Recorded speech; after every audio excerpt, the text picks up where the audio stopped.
তোমরা 5 জনে মিললে যে আমার লেপিনটা সাফ করছো এর লেগে আমি ঠিক করছি তোমরা 5 জন রে 25 টাকা করে দাম।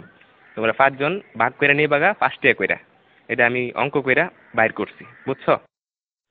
আপনি কি আমরা ব্যাককল পাইছুন?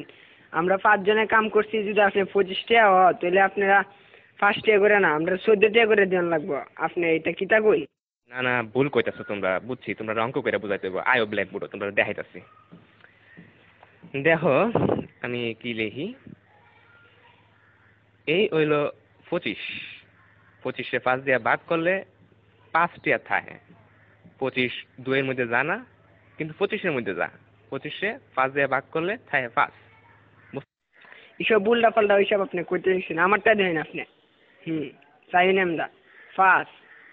আমরা যদি 25 দিয়ে ভাগ করি তাহলে 5 2 এর ভিতরে জানা জানা তো, কিন্তু 5 আবার 5 এর ভিতরে যা।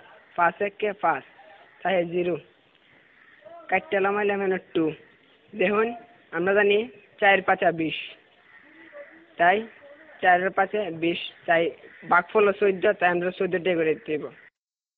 এইসব আদা সুদা কথা করতে শুনছো, আমরা তোমার গুণ করে দেয়া দিতেছি। এই দেখো এটা হচ্ছে 5, 5 দিয়ে গুণ করলে হয় 25, বুঝতে পারছো?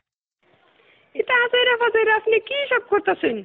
হ্যাঁ, আপনার হিসাব হয়েছে না, আমি আপনার আবার নতুন টিকা হিসাব করে দেখাইতেছি। এটা কেন 14 আর 5 গুণ করলেও 4 5 20, 5 1 5, মোট কত হইল? 25।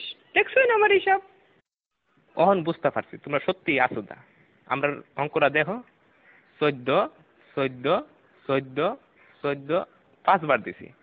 এই দেখো এখন 4টা 5 যোগ করলে এখানে হইতাছে কত হইতাছে দেখো, 4 আর 4 8, 8 আর 4 16, 16 আর 4 20। 1 21 22 23 24 25। দেখছেন না করে কাটায় কাটায় 25 টাকা। আপনি কি হিসাব শিখছেন সারা জীবন পড়ালেখা কইরা, কি বালের হিসাব? হালিয়ার হালাই কি বুঝাই গেল এটা আমারে?